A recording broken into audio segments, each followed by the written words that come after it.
Oremos. Amantísimo, buen Padre, alabado, santo sea su bendito nombre, Señor, en esta mañana. Estamos muy agradecidos, Padre, porque nos ha permitido estar aquí, Señor, para poder adorar y glorificar su nombre. Señor, ayúdanos y denos la fuerza necesaria para poder seguir adelante. Usted pueda bendecir y guardar a cada una de las personas que están aquí visitándonos, Señor, y que pueda ayudarlos para que puedan seguir en ese camino. Que sabemos, Señor, que el enemigo va a poner muchas trabas, pero en su nombre vamos a poder salir adelante. Señor, ahora que vamos a esta escuela sabática, le pedimos que pueda darnos el entendimiento necesario para poder saber, Señor, lo que usted nos quiere decir en esta mañana. Todo esto se lo pedimos en el bendito nombre de su Hijo amado Cristo Jesús, con el perdón de nuestros pecados. Amén. Amén. Bueno, tengan todos un feliz sábado. En esta mañana, mañana muy especial para cada uno de nosotros, tanto para los que se van a bautizar como para los que no.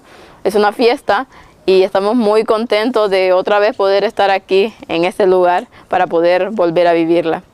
Y la escuela sabática de este día se titula La Iglesia. Es la lección número 8. Y el versículo para memorizar lo encontramos en Juan 17, 20 al 21, que nos dice, es la oración de Jesús. Mas no ruego solamente por estos, sino también por los que han de creer en mí por la palabra de ellos, para que todos sean uno, como tú, oh Padre, en mí y yo en ti. Que también ellos sean uno en nosotros, para que el mundo crea que tú me enviaste.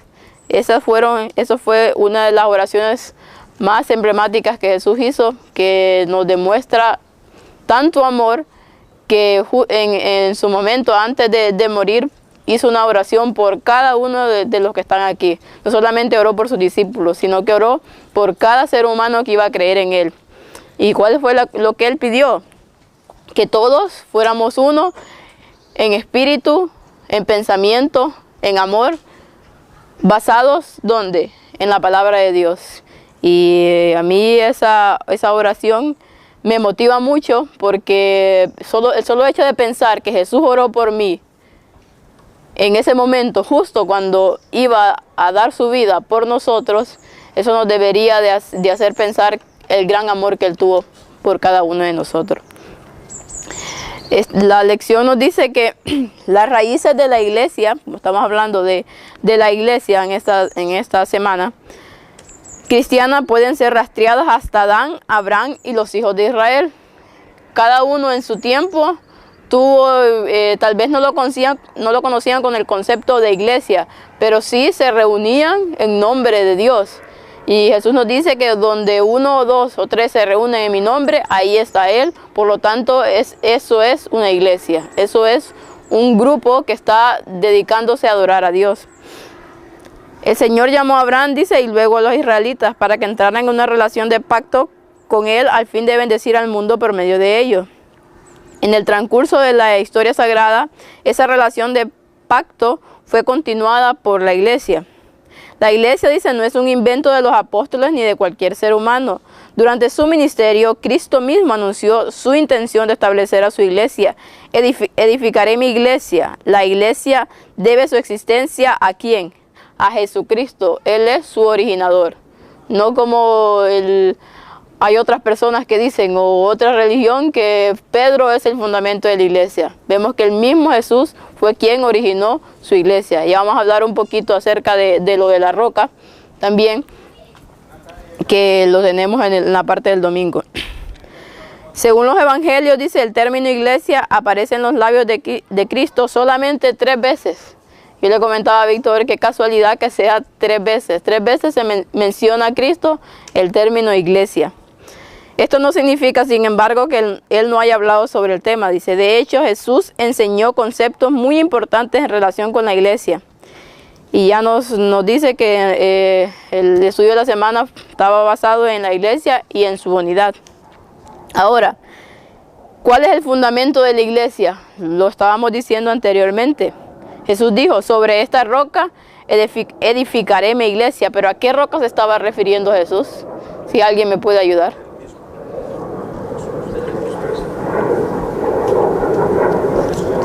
El micro. Bueno, en el Antiguo Testamento, cuando se presenta la roca, la piedra viva, hace referencia a Jesús. La piedra de Oreb, Jesús, ellos bebieron de esa piedra, y siempre que se habla de la roca, la piedra angular, siempre se hace referencia a Jesús. Por lo tanto, cuando Jesús está hablando sobre esta roca, esta piedra, edificaré mi iglesia, se estaba refiriendo sobre Él mismo, no sobre un hombre, cosa que se ha malinterpretado. Pero claro, la Biblia se tiene que interpretar a sí misma. Entonces hay que buscar qué es la roca, qué es esa peña. Y cuando descubres qué es la peña, te das cuenta que el originador está cimentada en Cristo, no en un hombre. Y el sábado pasado Frederick comentaba algo acerca de la roca. ¿Quiere que si se acuerda o no se acuerda? Me acuerdo. ¿Qué comentaba sobre A mí se me quedó, comentaba sobre la roca, su significado en la Strong. Creo que eso era. Bueno, ya no se acuerda. Pero yo hoy en la mañana... Hostia, ¿no? Sí, el sábado pasado no, me lo mencionaste. ¿Ah? Era lo de la diestra y fe, ¿no? No, pero también sobre la roca. Bueno, después. Bueno. El caso es que hoy en la mañana... La roca podría ser la Trinidad misma. No será una pregunta.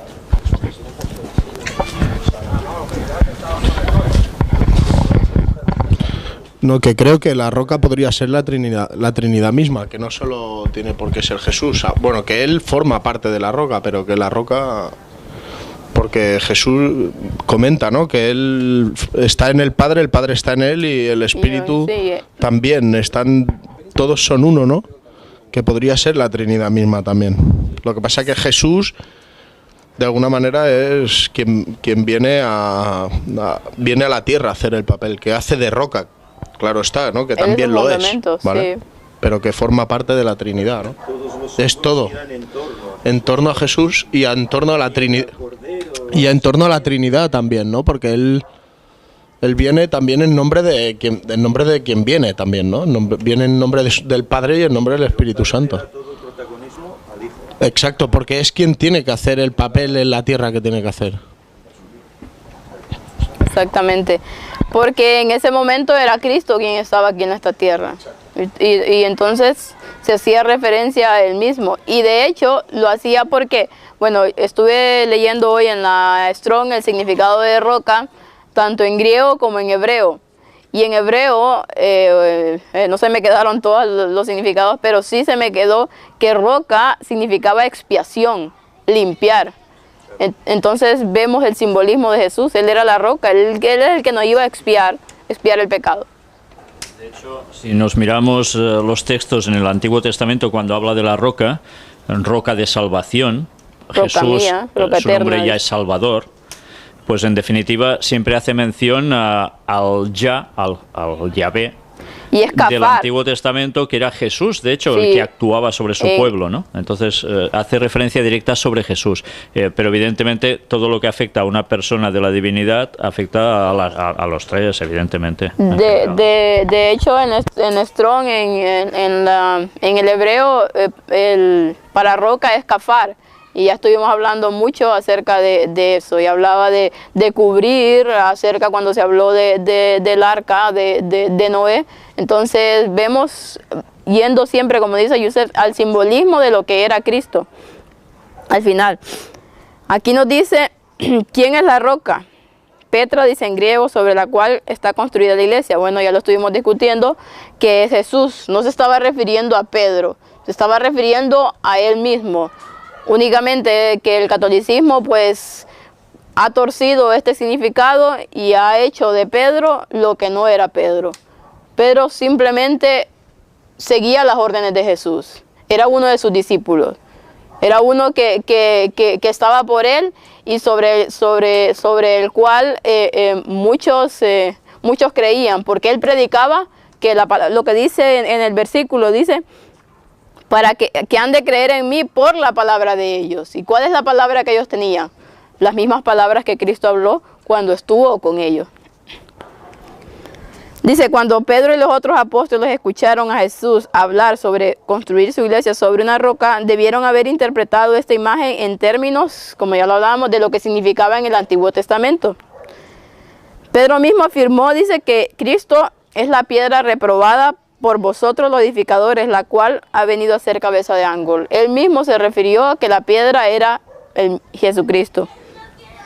El apóstol Pablo dice, también utilizó el término Petra refiriéndose a Cristo y declaró enfáticamente que nadie puede poner otro fundamento que él que está puesto, el cual es Jesucristo. Concluimos, por lo tanto, dice que la Iglesia Apostólica entendió unánimemente que Jesucristo mismo es Petra, subyacente sobre la cual está construida su Iglesia. Cristo el fundador de su Iglesia. Pero Cristo es nuestro creador, o sea que es nuestro fundador incluso desde la creación, cuando creó a Adán y Eva. Los dos adoraban a Cristo. Estaban constituyendo una iglesia, el pueblo de Dios. Ese pueblo de Dios que siempre ha venido a través de toda la historia de la humanidad. Ahora, dice, la oración de Jesús por la unidad.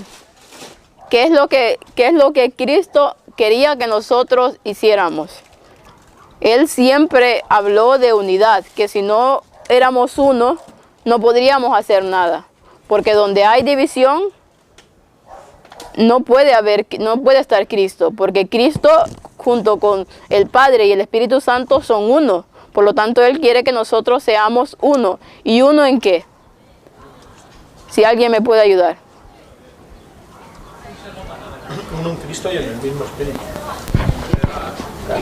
Exacto. Nosotros tenemos que ser uno en Cristo y con el mismo Espíritu que Él. Por eso tenemos que adorarlo, para aprender de Él, porque nosotros somos imperfectos. Tenemos que buscar la perfección del Padre. Bueno, del Padre, que es la Trinidad y que es nuestro objetivo, ¿no?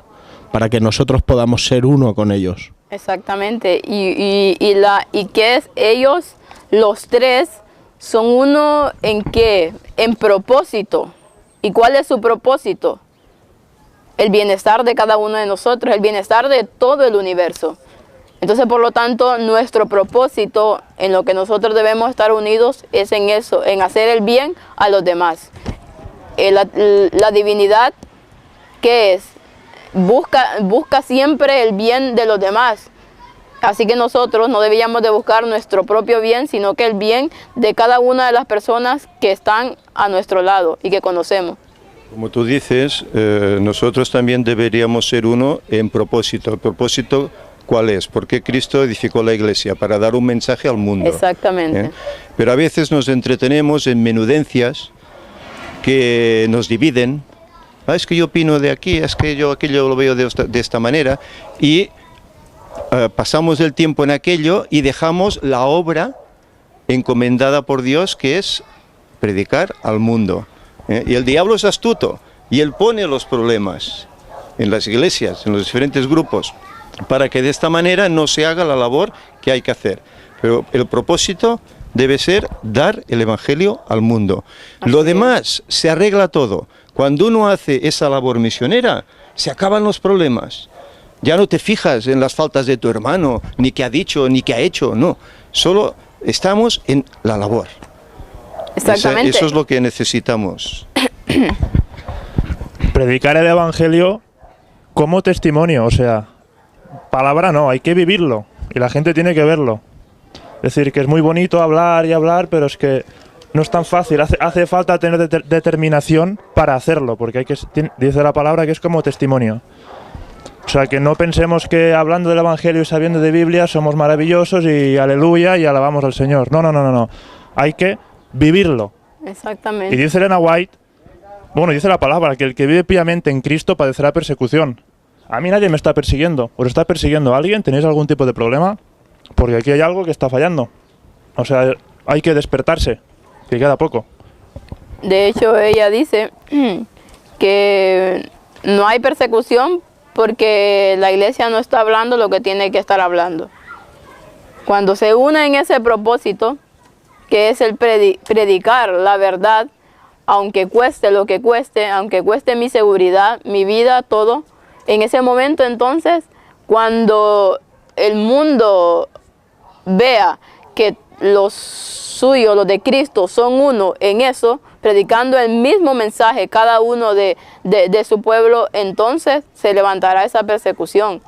Entonces, en nuestras vidas, ya aún ahora que estamos tratando de advertirle al mundo el gran engaño que hay, ya hay oposición, porque lo vivimos.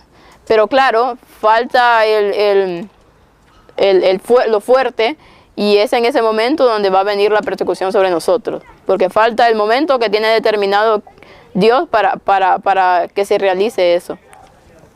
Y como decía Wallace, a veces con nuestra boca decimos alguna cosa, pero con nuestros actos decimos lo contrario. Si yo estoy predicando que Cristo viene pronto, que necesitamos cambiar, que necesitamos entregarle todo a Él, pero por otro lado estamos haciendo cosas que sabemos que a Dios no le agrada, estamos siendo contradictorios, porque debemos de ser tanto lo que hablamos como lo que actuamos. Si uno de los dos no está bien, no sirve. Exacto, como lo que pensamos, porque nuestros pensamientos pues después se ejecutan en acciones. La persecución no hay que provocarla ni buscarla. Exactamente. Pero sí que hay que hacer es decir las cosas que hay que decir para el tiempo que toca. Lo que pasa es que como estamos tan cómodos en nuestra condición física, espiritual, en nuestro trabajo, en nuestra familia, estamos tan cómodos así, pues mira, no hablemos de cosas que puedan llevar a esas persecuciones. Hablemos cosas pues que nos unan, que no creen discordia, y así de esta manera, pues bueno, ya vendrá con el tiempo, ya vendrá. ¿Cómo va a venir? ¿Por qué tuvieron persecución todos los pioneros y discípulos de las épocas pasadas? Porque hablaban lo que tenían que hablar, y la iglesia se levantaba contra ellos, la iglesia popular. Y hoy está pasando exactamente lo mismo. En los lugares donde se está diciendo lo que hay que decir, hay persecución. Pero en los lugares donde todo es like, hablemos solo cosas así, sencillas, que no molesten a nadie, aquí está. Entonces no hay problemática, ni la habrá nunca. Ahora, ¿qué problema habrá con estas personas que actúan así? Que sin darse cuenta están haciendo ecumenismo. Exactamente. Y abrazarán el ecumenismo, porque no estarán preparados para hacer oposición.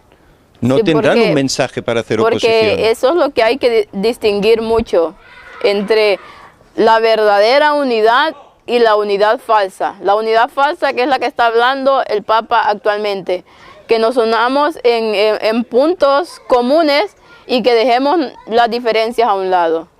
Eso es la unidad, eso es el ecumenismo para ellos. Nosotros creemos nuestras cosas, pero hay que unirnos simplemente en lo que tenemos en común. Las diferencias dejémoslas a un lado. Entonces, como iglesia, nosotros como los que conocemos el mensaje de Apocalipsis, debemos de saber distinguir esto. Que no es que vamos a ir a unirnos porque a Cristo es amor y todo solamente en ese sentido. Porque nosotros muy bien sabemos las profecías y sabemos que eso estaba profetizado. Entonces, la unidad no se basa en el ecumenismo, en la unidad que se está pregonando afuera, sino que en la unidad, en la verdad presente. Es que el ecumenismo papal es en realidad someterse a lo que ellos digan. Exacto. Como son Dios en la tierra, nos sometemos a Dios, entre comillas, y todo va bien, pero ese es el giro satánico de la cosa.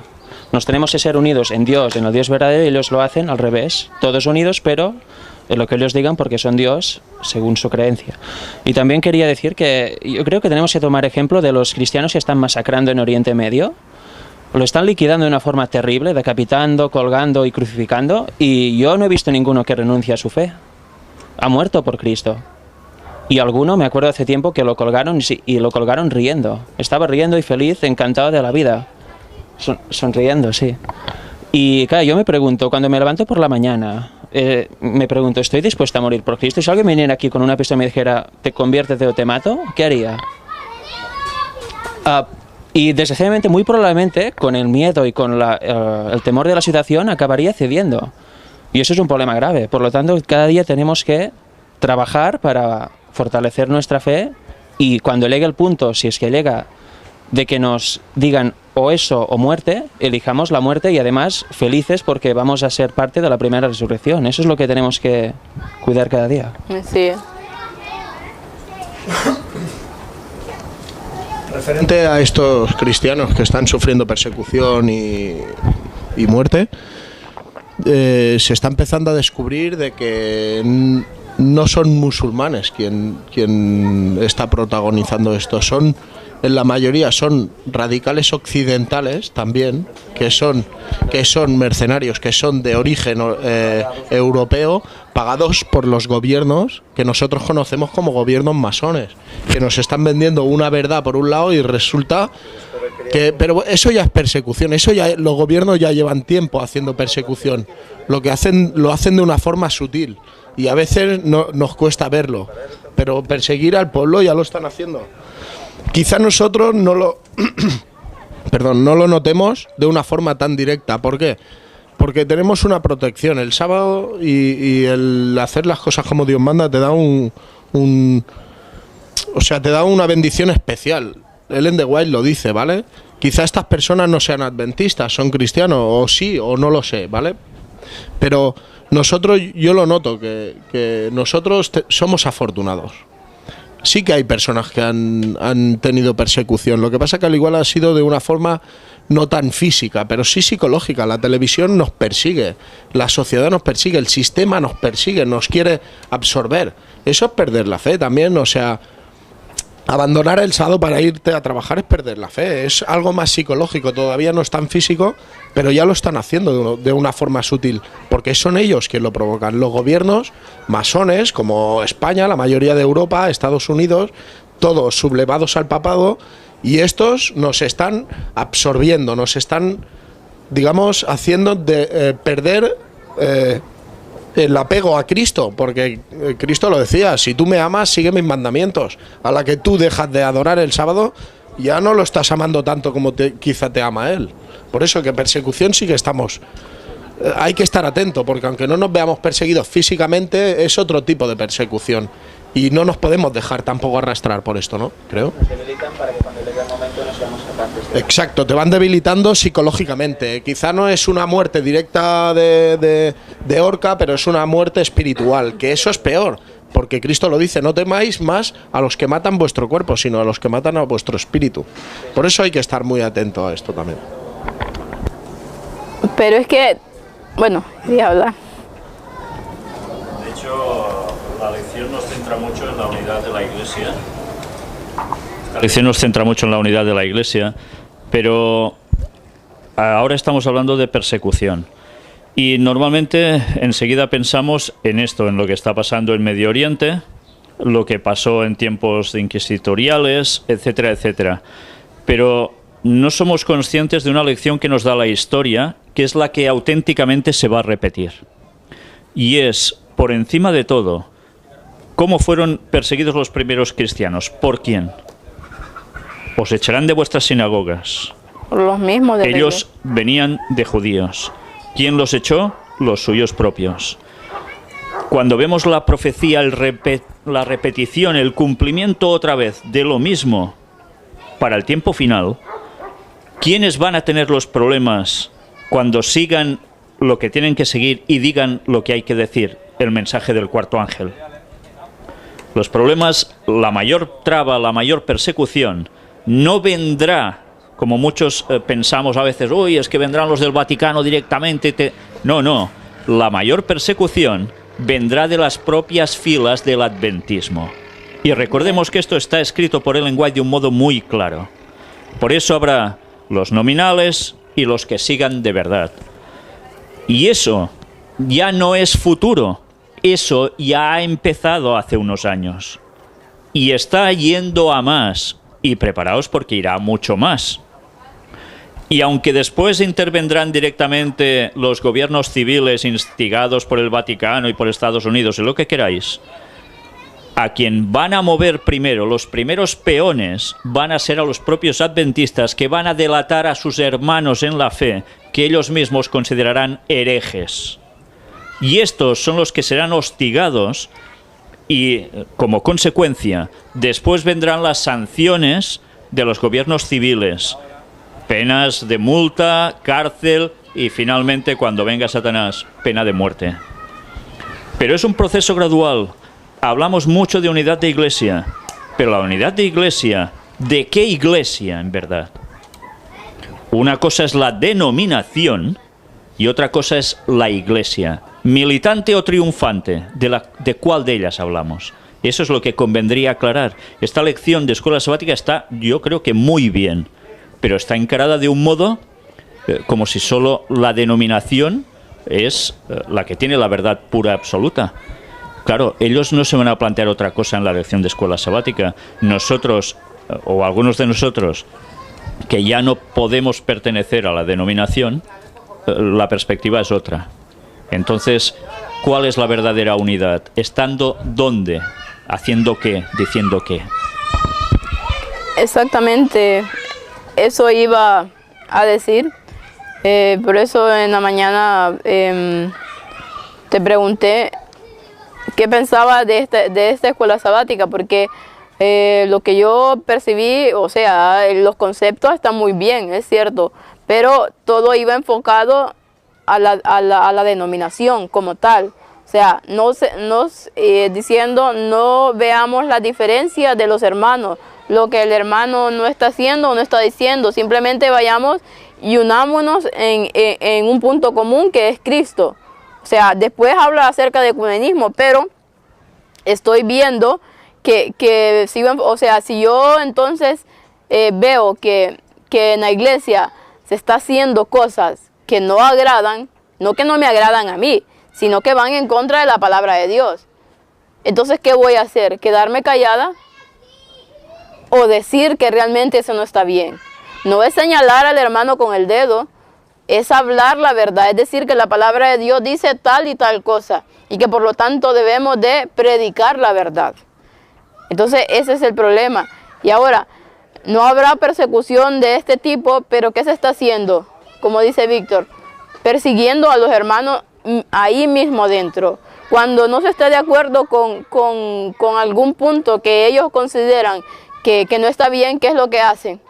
Mandan al pastor y a su séquito de ancianos a la casa de uno, de la persona, y les va a decir que si no se someten a lo que ellos dicen, lo borran de la iglesia. Eso es persecución.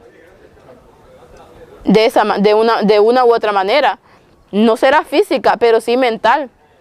Porque ¿qué pasa con una persona que en ese momento cree que los hermanos le tienen aprecio y llegan con ese tipo de disposición a cada uno a las casas?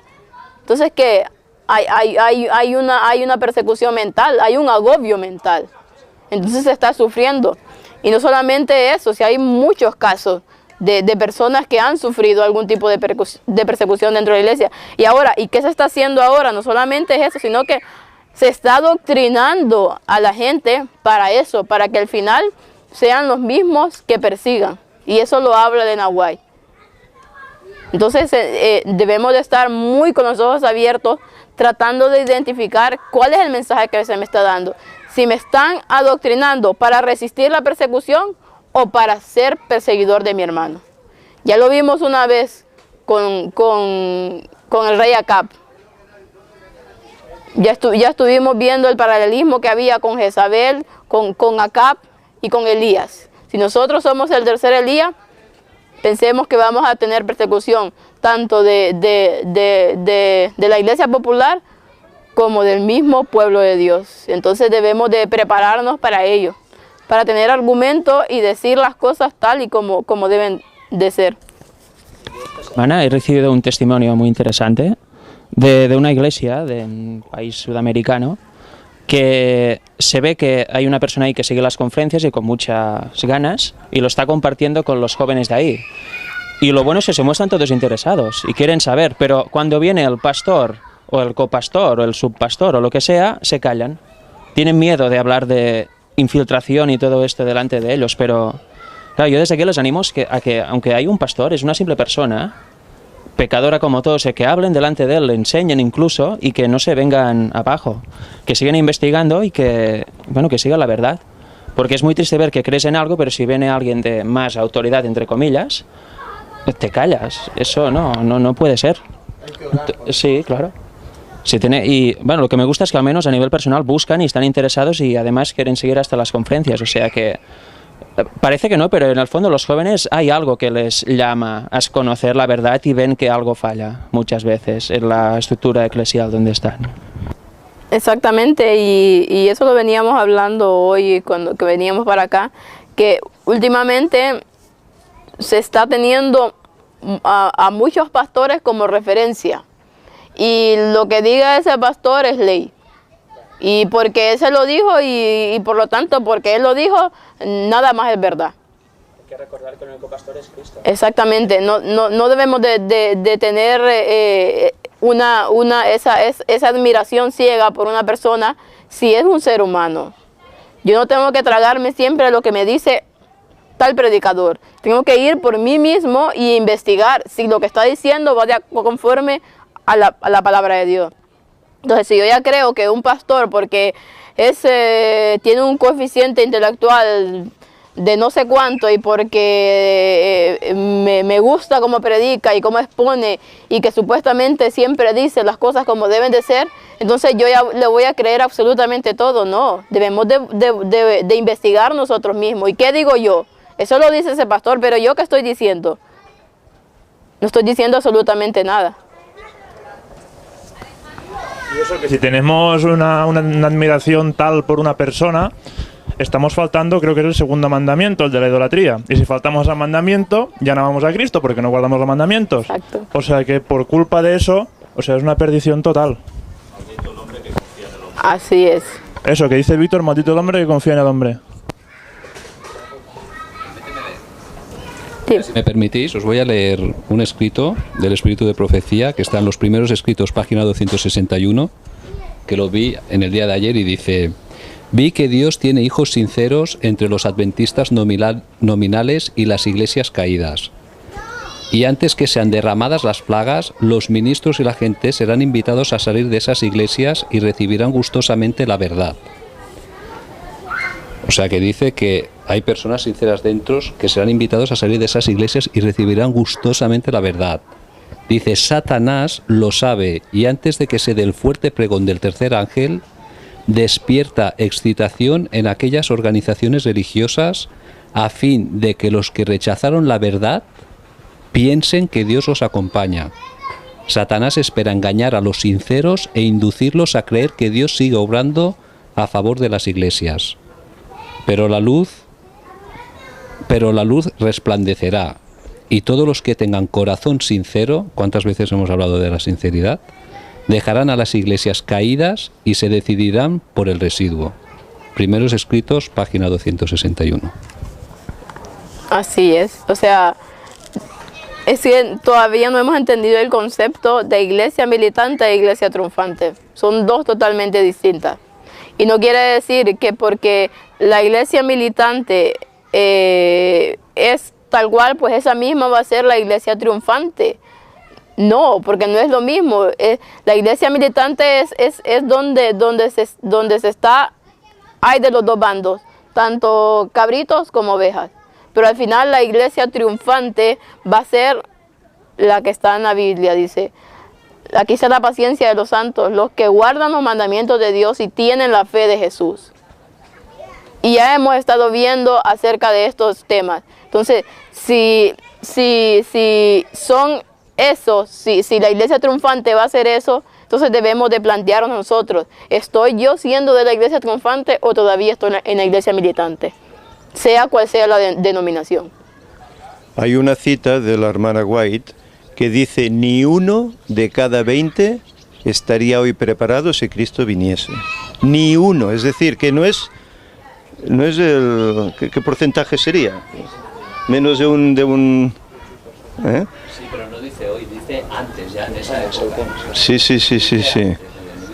Y claro, y estos pocos que estarían preparados, estos formarían parte del remanente. El remanente. Como siempre ha habido en toda la historia. En Israel encontramos de todos ellos un remanente.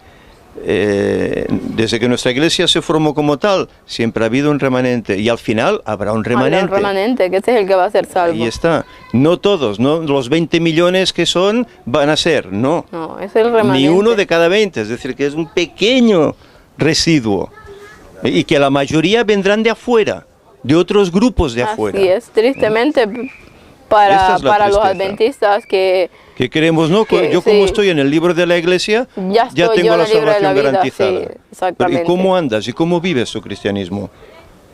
y a veces creemos que no, es que no es parte de la iglesia porque se salió de la iglesia. Pero ¿qué lo obligó a esta persona a irse de la iglesia? ¿No fueron los mismos hermanos? ¿No fueron los mismos hermanos que iniciaron una persecución tan fariseica como en el tiempo pasado, que obligan? ¿Cómo puede estar una persona en un lugar donde no se está predicando la verdad y donde todo el tiempo lo estén acusando, estén hablando de él? ¿Qué vida es esa? No puede hacer absolutamente nada. Entonces nosotros siempre debemos de tratar de ir a la palabra de Dios, de ir al Espíritu de Profecía y ver realmente, no sacar citas y acomodarlas a lo que yo creo, sino que leer todo el contexto, todo lo que ella o lo que la palabra de Dios está hablando. Y hoy en día ya, para mí, quizá es porque vengo del ateísmo y por eso no estoy familiarizado con ninguna denominación, pero para mí no existe ninguna denominación hoy en día. Todo está babilonizado totalmente y de forma bestial, ¿eh? A veces da hasta vergüenza. Pero la iglesia, el significado de iglesia son personas. Hoy en día la iglesia son personas que hacen de Cristo su Salvador y le siguen en todos sus caminos. O sea, no por ser adventista, no por ser católico, no por ser judío mesiánico, eres algo especial. Al contrario, no eres nada, porque es un título humano. O sea que tenemos que tener claro que la iglesia son las personas. Vengan de donde vengan, de la cultura que sean africanos, blancos, de todo, de todas partes. Son las personas y sin a Cristo lo aceptan como su salvador personal. Eso es la verdadera iglesia que existirá en el último tiempo, que ya existe. Porque entrar en denominación para mí es entrar en reglas humanas. Y eso, al principio quizá en el adventismo estaba muy bien al inicio porque era bendecido por Dios, pero ahora ya no existe. Dios se ha ido de la iglesia adventista. Ahora solo están las personas que de verdad siguen a Cristo. Yo no veo a Dios en la iglesia adventista, no tiene ningún tipo de fruto. Solo tienen bautizos por emoción, por mucha musiquilla, muchos testimonios, etcétera. Pero la gente que se bautiza se convierte de verdad. ¿Estará preparada para soportar una persecución? ¿Estudia la Biblia por sí mismo o se cree solo lo que le ha dicho el pastor que ha venido a evangelizarle? Eso es lo triste y lo que se debe mirar. Las personas de la iglesia son solo eso, personas que aceptan a Cristo y buscan por ellas mismas la verdad. Diga quien lo diga y por delante de todo, porque Dios va primero que cualquier pastor, cualquier persona, cualquier denominación. Así es. Y aparte que la palabra iglesia viene del griego eklesia, que significa discípulo, grupo de discípulos. Un grupo de gente que estudia sobre los árboles es una eclesía. Es decir, es lo que dice Frederic, es una institución humana y eso es una mentira. O sea que no sé, si lo pensamos así de entrada, ir a la iglesia o formar parte de una institución humana que se llama iglesia es formar parte de una patraña, de una mentira. Es que el problema es que hemos confundido el término iglesia con un templo, con una organización o una organización. Hemos confundido ese término y sabemos que no es así. Él lo expuso de muy buena manera, porque dice Jesús, donde 2 o 3 están reunidos en mi nombre, ¿qué dice? Ahí está Él. Eso es una iglesia para Él. Perdona, eso es lo que dice la palabra de Dios, pero el manual adventista dice que iglesia, si no recuerdo mal, es a partir de 20 personas. Menos de 20 personas no es iglesia. Pues es antibíblico. Porque Cristo dice dos. Pero donde hay 2 reunidos en mi nombre, yo estoy en medio. Pues yo ayer, que lo quiera, no sé, yo ayer lo estuve viendo y decía 20 personas, que lo busque. Pero es que institucionalmente, correcto. Institucionalmente parece ser que es así. Intentamos agradar a la institución, intentamos agradar a Dios. Es que el problema es que el manual de iglesia para muchos es la Biblia, pareciera que fuera la Biblia, pero para los que les conviene. Porque cuando se saca el manual de iglesia para cosas que se están haciendo dentro de la iglesia y que realmente no va de acuerdo con lo que dice el manual de la iglesia, no, ahí el manual está hecho por hombres. Pero cuando uno dice que el manual de iglesia está hecho por hombres, por lo tanto se pueden equivocar, no, pero es el manual de la iglesia y fue dirigido por personas llenas del Espíritu Santo. ¿Y qué pasa al revés? Entonces, porque dice esto, no, el manual de la iglesia. Entonces es una contradicción que hay. No se está haciendo una persona consecuente con lo que se dice. Para lo que me conviene, sí, pero para lo que no me conviene no sirve. Entonces, desde ahí, cada persona que tiene un poquito de lógica y que realmente quiere buscar las cosas de Dios, que identifique, que vea que no hay una uniformidad en lo que se dice. Entonces, que tratemos de buscar a Dios nosotros, ¿no? Porque nadie nos va a venir a defender cuando nos toque, cuando alguien venga y nos diga, mira, esto no es así. ¿Quién nos va a defender? ¿Nos va a defender el pastor? No. Exactamente, ¿nos va a defender el pastor en ese momento? No, nos va a defender el Espíritu Santo. ¿Pero por qué? Porque yo busqué en cada día de mi vida el poder empaparme con lo que Él decía. Pero de otra manera nadie me va a ir a defender. Entonces cada quien tiene que buscar la verdad por sí solo. Yo solo quería decir que bueno, que lo que sí, ¿no? Lo que ha dicho nuestro compañero, que Dios no está en la iglesia adventista, me ha parecido un poco chocante, ¿no? Yo creo que sí que está y que no tenemos que ir contra la iglesia adventista, sino que sí que tenemos que estar un poco preparados para lo que se nos viene encima, pero que bueno, que tenemos que saber que en la iglesia adventista, últimamente he estado en alguna iglesia adventista y sé que hay gente que bueno, que es lo que decís, que no hace lo que se contradice todo el día, pero que hay muchos que sí que hacen pues exactamente lo que dicen los mandamientos y que están pues todo el día, sí, que son personas de Dios. Entonces, si vamos todo el día diciendo cosas contra la iglesia adventista, los que nos escuchan al otro lado del mundo pues pueden pensar otra cosa que no es. Entonces, pues más o menos era eso, que sí, que tenemos que estar preparados para lo que se nos viene encima y que la iglesia adventista va a salir los peores contra los adventistas, pero que no todos son así, que va a haber un pequeño grupo que va a salir de la iglesia adventista y que son los mejores. No, pero eso aclararlo, que no vamos contra la iglesia adventista como todos los hermanos, vamos contra todos los hermanos adventistas de la iglesia, vamos contra la iglesia adventista, contra los de arriba, contra la institución en sí, ¿no?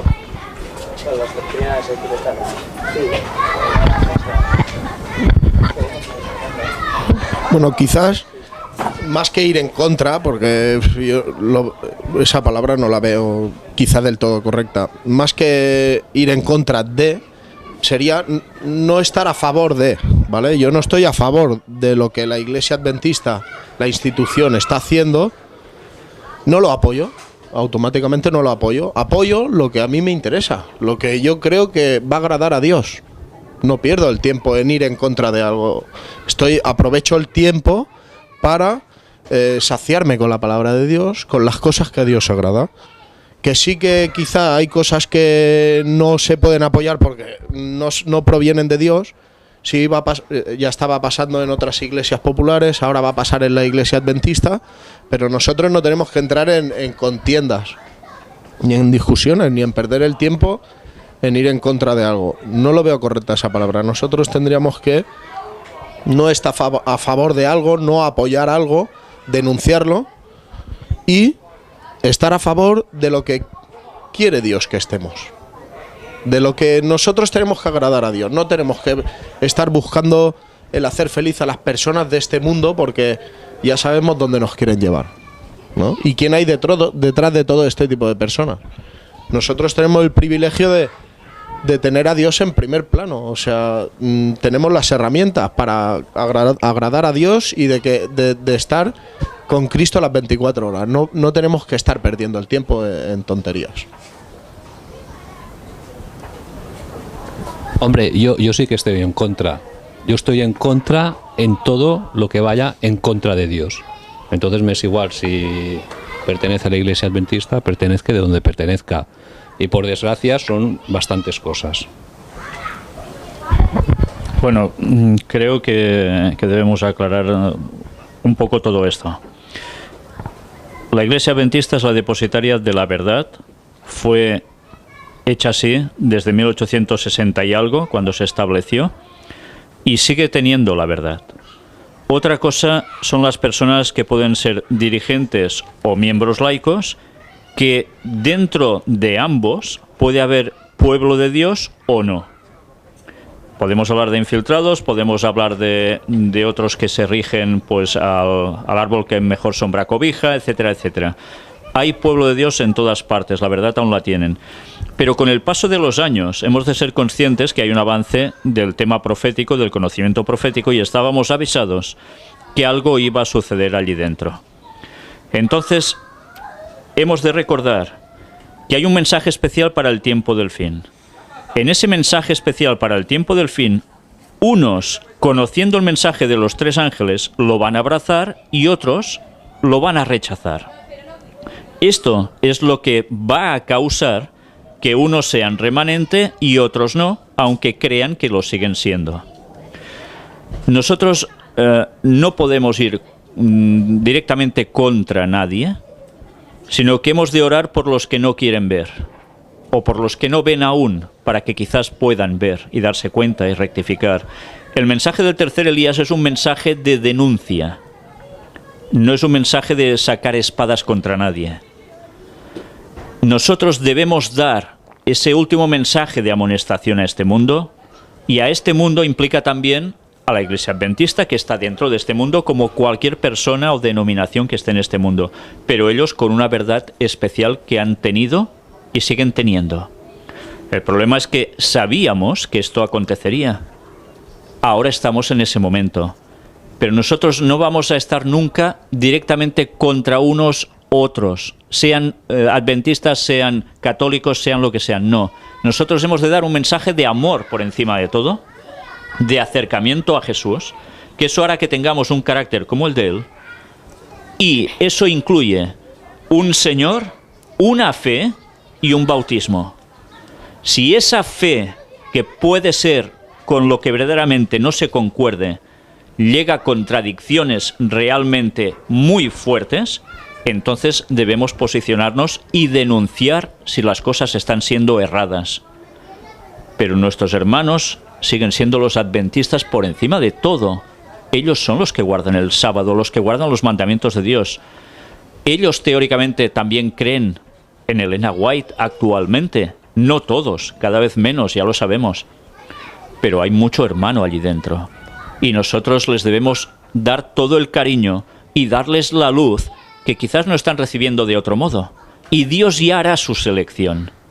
Nosotros solo hemos de decir el mensaje y demostrarlo en nuestras vidas.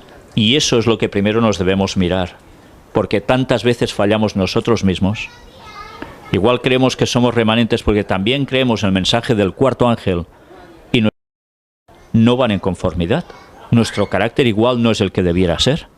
Y igual nuestra forma de transmitir el mensaje hace que los otros se reboten, porque quizás no transferimos el amor en nuestras palabras o en nuestras miradas o en nuestros hechos. Pero ciertamente hay una unidad de iglesia y nosotros debemos trabajar por ella, y ojalá hubiese unidad con todos los cristianos adventistas del séptimo día, pero no va a ser así, es evidente, lo sabemos. Pero al menos, si nosotros queremos seguir la verdad, que entre nosotros haya unidad. Esa es la clave. Y no olvidemos nunca que si no hubiese sido por el movimiento que generó, gracias a Dios, la Iglesia Cristiana Adventista del séptimo día, quizás nosotros jamás hubiésemos sabido la verdad. Así es, y decías algo muy importante. Yo la verdad es que el otro día comentaba que es muy difícil encontrarse hoy en día a verdaderos cristianos, sea que estén en la iglesia y sea que no estén, porque he visto muchas conversaciones, ya sea por medio de internet o por medio de personas, en las que tú miras los dos bandos, tanto los que están dentro de la denominación, tanto los que están fuera, y ves sus conversaciones y dices, ¿dónde está el amor de estas personas?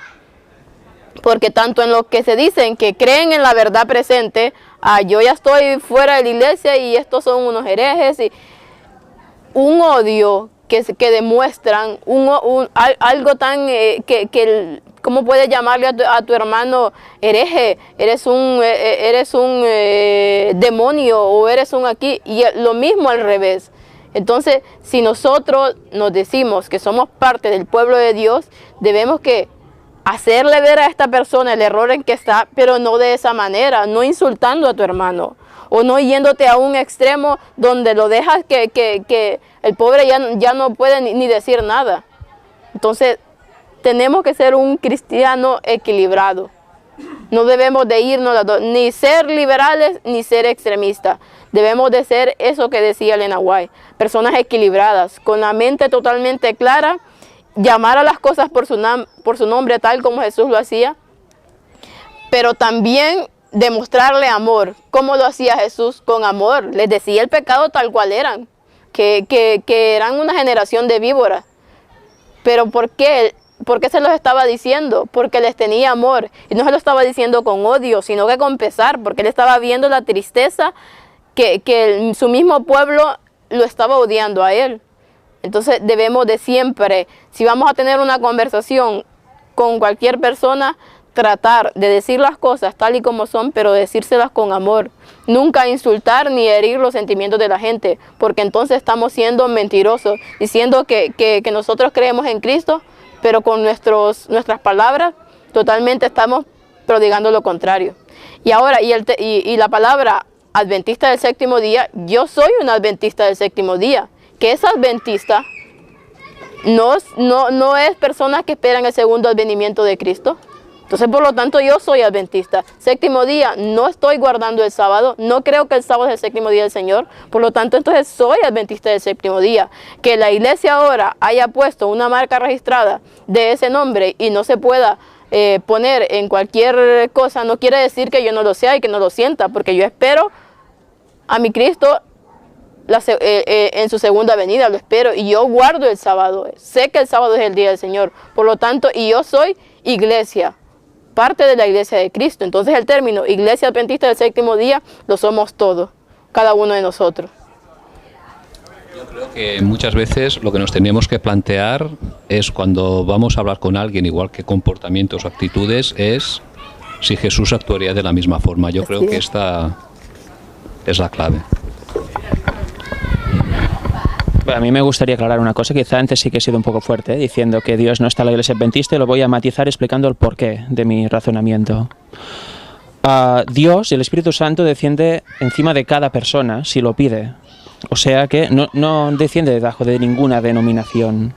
Por lo tanto, como ahora en la iglesia adventista y en todas hay cabritos y ovejas, gente que es adventista y no sabe ni por qué y no guarda la ley ni sigue lo que Cristo mandó, y hay otra gente que sí. Por lo tanto, me refiero a cuando Dios no está ahí, quiero decir, no se puede decir que la iglesia adventista es bendecida por Dios ahora, porque hay de todo. Por lo tanto, solo está bendecido, por decirlo de algún modo, la gente que está ahí y guarda de verdad la fe de los pioneros y la fe de Jesús. Esa es mi aclaración. O sea, no me refiero a que sea una denominación demoníaca. Quiero decir que ahí hay de todo y, por tanto, hay cabritos y ovejas. Gente que guarda, tiene su fe verdadera y la guarda, y gente que no. Por eso pongo énfasis en que ahora solo hay personas, no existe denominación alguna, solo hay personas que siguen a Cristo y siguen la iglesia que fundó Él mismo y los apóstolos luego. Esa es mi creación. Yo no voy en contra de nadie, solo voy a favor del despertar religioso, del buscar por uno mismo, y no a favor de la letargia, del voy a esperar a ver qué me dicen para yo luego contar. O sea, si tienes que buscar que alguien te diga, es la palabra de Dios y lo que reveló Cristo mismo en la Biblia. Esa es la verdadera cosa que tienes que entender y contar a los demás. No te tienes que fiar de ningún tipo de persona. De eso estoy a favor yo, de buscar por uno mismo y no estar dormido, estar despierto y seguir y estar afianzados en la verdadera roca, que es Jesús, lo que estamos tratando en la lección. Por lo tanto, cuando digo esto, me refiero a que hay personas, no denominaciones, pero eso no quiere decir que las denominaciones sean malas, porque en realidad las personas se tienen que unir y agrupar y tener un orden. Eso Dios también evidentemente lo quiere, Él es orden en sí. Por lo tanto es esto, que no es que vaya contra la Iglesia Adventista, es que solo voy en contra de la gente que está dentro y está haciendo una labor satánica para desviar a los que de verdad quieren saber y a los pobres que entran, que no saben nada y están intoxicados por doctrinas falsas que no decían ni los pioneros. Ya no la Biblia, ni siquiera los pioneros adventistas. Esto estoy en contra, pero no de las personas que evidentemente hay muchas ahí dentro que están de corazón y siguen los mandamientos y la fe de Jesús. Es parte del mensaje de los 3 ángeles y del cuarto. Yo creo que ahora la denominación es el pueblo de Dios, ¿no? Que son los que obedecen los 10 mandamientos. Y luego, a más de denunciar esto, que está bien que lo comentes, porque es que hay que hacerlo, no estar en contra, sino denunciarlo para que la gente de buena fe aprenda no a obedecer lo que le dice una persona, sino que aprenda a tener un mismo sentir en Cristo, que aprenda a escuchar el Espíritu Santo, lo que le está diciendo, que el Espíritu Santo, o sea, te va a llevar a hacer labores de amor y a ser una persona pues como Cristo, ¿no? O sea, independiente y en un mismo espíritu, ¿no?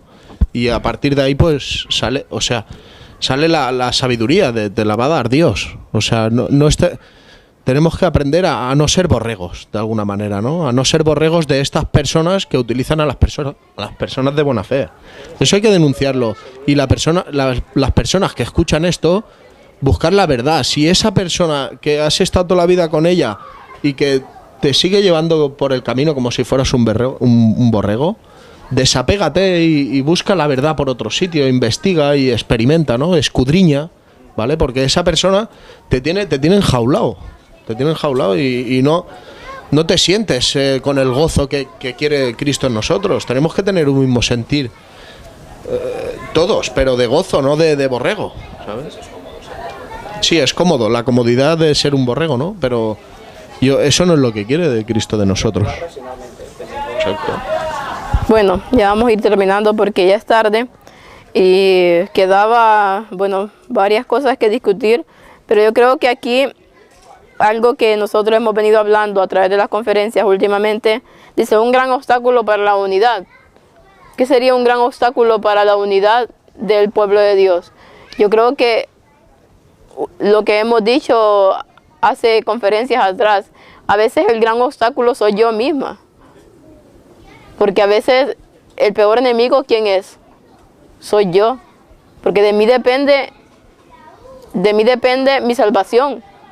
No porque yo tenga el poder para salvarme, sino que de mi decisión, si yo decido seguir a Cristo, abrirle mi corazón y dejar que Él actúe, entonces yo estoy yendo por la salvación. Pero si yo me cierro y no quiero saber absolutamente nada, ni lo que otros me digan, ni simplemente lo que yo creo, entonces yo estoy haciendo ese obstáculo para la unidad. ¿Y cuál sería la restauración de la unidad? Lo que ya hemos dicho, el negarnos a nosotros mismos. El crucificarnos cada día por cada una de las personas que nos rodean y por las que no nos rodean, por las que no conocemos. El tratar de negarme a mí misma para que otros puedan conocer a Cristo. De negar lo que a mí me gusta, lo que me agrada, por tratar de agradar a Dios y su palabra. Entonces, el día que nosotros comprendamos realmente que Cristo se negó a sí mismo en esa cruz y hagamos lo mismo, yo creo que ese día va a haber un cambio real en cada una de las personas. Cuando conocemos realmente lo que significó el sacrificio de Cristo y cuando vamos la mirada hacia Él y hacia la cruz, entonces nosotros realmente sabremos lo que es ser unidos, como ellos estaban unidos, tanto el Padre, el Hijo y el Espíritu Santo. Unidos en amor, muriendo por nosotros, por amor a nosotros. Entonces debemos de cada día tratar de reflexionar y decir si realmente yo estoy haciendo lo que a mí me agrada o estoy haciendo lo que le agrada a Dios. Hay un elemento que es importantísimo a mi entender y ese elemento se llama testimonio. Testimonio. Sí es. A veces ha ocurrido, y aquí yo sé que hay personas que les ha pasado, que han ido a una iglesia adventista, han sido mal recibidos, mal atendidos y han huido de allá. Yo recuerdo la experiencia de un pastor, Duke Buckler, no sé si habéis leído su testimonio. Ese hombre, antes de conocer a Cristo, era hippie, pelos largos, droga, y así fue a una iglesia en esa condición. Y así es como lo rechazaron, porque lo vieron en esa condición. Pero él no desistió, fue a otra iglesia, y allí hubo una familia pues que lo invitó a su casa a comer. Él fumaba en su casa, no le dijeron nunca nada, hasta que con el tiempo entonces salió el tema, y hasta él se sintió avergonzado, porque mira, estas personas me han atendido a pesar de mi aspecto, yo he estado aquí faltándoles al respeto, fumando en su hogar, hasta que se dio cuenta, entonces agradeció, ¿no?, ese consejo. Claro, entonces todos somos sensibles, porque somos personas, tenemos sentimientos. Y el testimonio es algo primordial. Si a mí me viene alguien, siendo yo adventista, y en mí ve un mal testimonio, esa persona difícilmente querrá saber nada ni de los adventistas ni de Dios. Ahora, si yo le doy un testimonio positivo, esa persona dirá, oye, pues mira, pues José me ha caído bien, José, pues bueno, es un chaval enrollado, pues, entre comillas. Y bueno, eso le llevará a querer tal vez saber más. Por lo tanto, creo que el problema que existe hoy es eso, la falta de un testimonio positivo, el vivir personalmente esa relación con Cristo y que se vea a través de mi vida, con mis palabras, con mis hechos, que los demás puedan verlo. Eso dará hambre de conocer. Exactamente. Pero claro, si el testimonio es ya de rechazo hacia los demás, de burla, etcétera, no ganamos nada, al contrario, perdemos almas que podrían ser ganadas para Cristo. No hay sermón más poderoso que tu propio testimonio, que tu propia vida. Eso es indudable. Tú puedes exponerle a una persona el mensaje del cuarto ángel lo más perfecto que puedas, pero si tú no estás haciendo testimonio y si no estás demostrándole amor y comprensión a esta persona, de nada te va a valer tener tanto conocimiento. Y ejemplo, exactamente. Si tú no demuestras a Cristo en tu vida, de nada va a servir todo el conocimiento que tengas. Entonces, seamos buenos cristianos con buen testimonio, prodiguemos amor al prójimo, démosle comprensión, porque muchas veces muchas personas están mal porque no tienen a alguien que lo escuche. Entonces a veces la persona tal vez no quiere tantas palabras, simplemente quiere un oído para escuchar. Y tratemos de ser bondadosos, de ser hospitalarios, de ser buenas personas, porque de esa manera muchos van a llegar a los pies de Cristo. No por lo que yo les dije, sino por lo que vieron en mí. Yo quiero ser igual a esta persona, porque lo veo feliz, porque lo veo contento. Muchas veces estamos amargados, entonces ¿cómo alguien va a creer que Cristo vive en mi corazón si me ve todo el tiempo con la cara de triste o con la cara de enojado? Yo tengo que estar feliz, ya sea que tenga los problemas que tenga, pero feliz porque Cristo me salvó y porque quiero salvar a otros. Entonces ese siempre sea nuestro motivo. El tratar de dar lo mejor de mí para que otros puedan venir a los pies de Cristo. Vamos a terminar con una oración. Si quiere, Joseph, me ayuda. Buen Dios y buen Padre que estás en el cielo, Señor, te damos inmensas gracias por este día precioso que nos das, en el cual podemos estar aquí en este hogar para rendirte alabanza, para hablar y estudiar tu palabra. Te agradecemos, Señor, por el estudio de la lección que nos ha dado Fanny, en el cual vemos cómo tú realmente tienes una iglesia que llamaste de la profecía. Nació en 1844 y es una iglesia que tiene el último mensaje para este mundo. Pero sabemos que no son todos los que están, están todos los que son. Tú tienes mucho pueblo esparcido y tú has llamado a un grupo que están en esa iglesia para que esparzan ese evangelio, para que busquen a esas personas que son los de la hora undécima. Señor, ayúdanos a formar parte de ese grupo, que hagamos la labor, que demos ese buen testimonio del cual hablábamos, para que otros, por medio de nosotros, puedan conocerte a ti. Señor, mientras tengamos tiempo, ese tiempo de gracia precioso que tú nos das, que aprovechemos para estudiar a fondo tu palabra, para arrodillarnos en oración ante tu presencia, para vivir adecuadamente esa fe que tú nos has dado a conocer y para proclamarla. Y ayuda a tu pueblo, Señor, a ese pueblo adventista en todo el mundo, para que despierte y vea la labor que hay que hacer y que queda muy poco tiempo. Que despierten y que nos entreguemos todos a ti para ser fieles y ser de ese grupo que podamos estar en pie cuando vengas. Quédate con nosotros, Señor, en este día. Bendice todo el programa que vamos a tener y que todo sea para honrar y glorificar tu nombre. En nombre de Jesús te lo pedimos. Amén.